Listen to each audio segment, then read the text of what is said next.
encounter.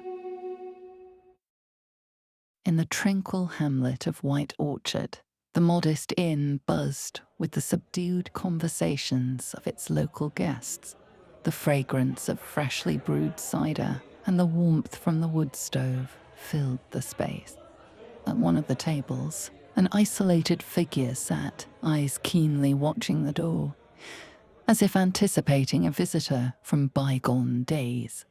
Geralt of Rivia, the famed White Wolf, had come on a whisper of hope, a rumor of a woman with silver hair that glinted like moonlight, and whose spirit matched the ferocity of a tempest.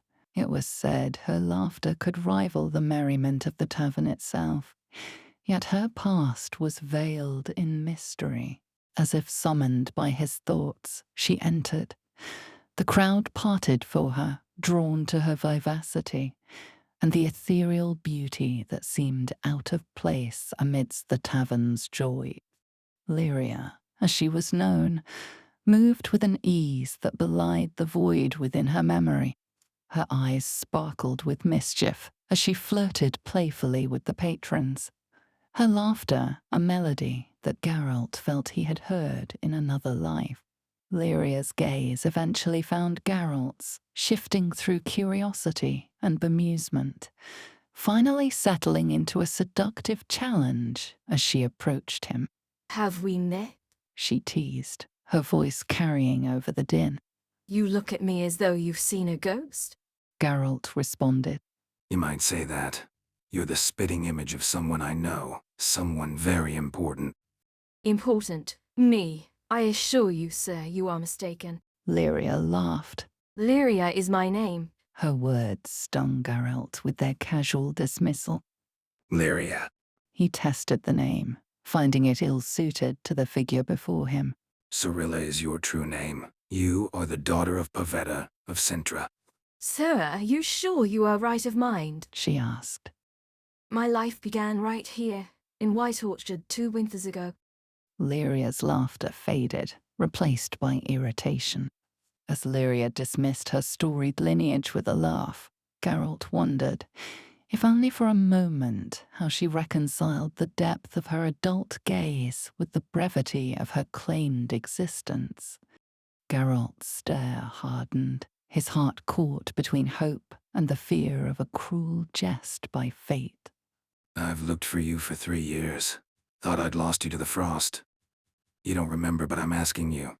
Come with me. We may restore your memories yet. Lyria's defiance rose like a tide.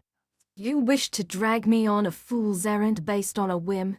No, I think I will not go with you." It was then the tavern door burst open, bandits flooding in with steel and malice in their eyes. The patrons scrambled, but Lyria stood her ground, her fearlessness igniting something within the stoic swordsman. A spark of recognition of Ciri's undaunted spirit. The Bone Dredgers, a notorious gang from the outskirts of Novigrad, had come with a purpose. Their leader, a brutish man with a scar running down his face, bellowed above the chaos. "Reveal the witch, or we start with blood.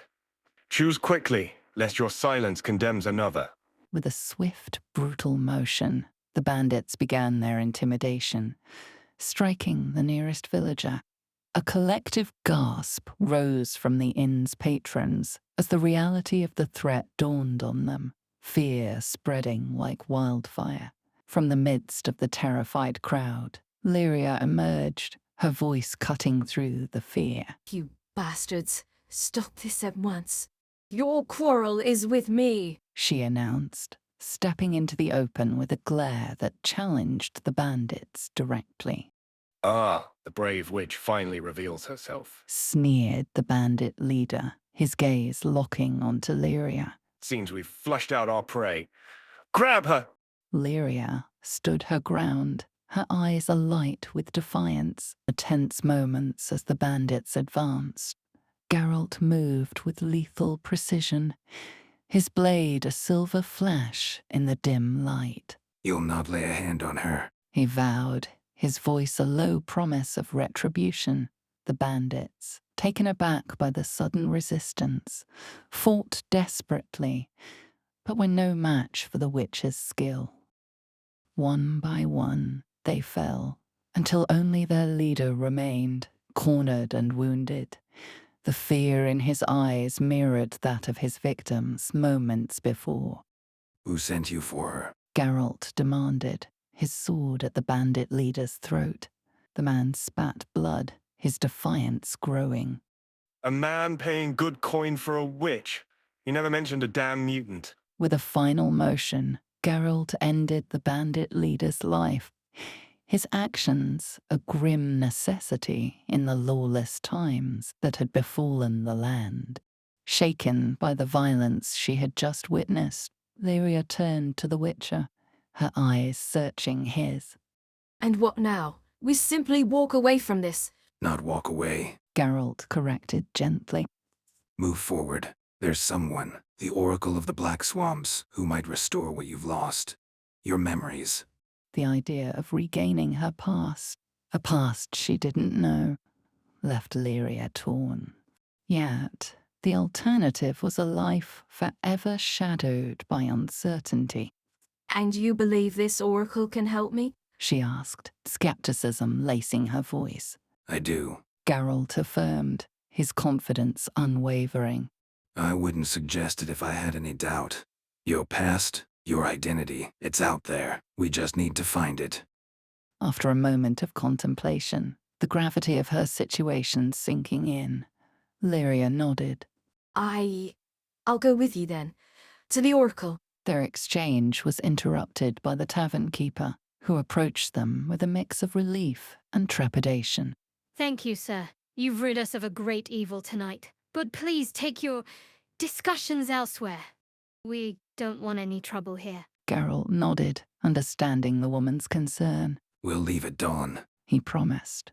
We have a long journey ahead. Rest now, for we seek the Oracle on the morrow.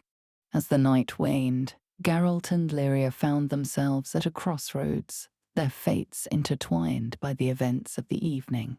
The journey to the Oracle, filled with uncertainty, and the shadows of the past awaited them.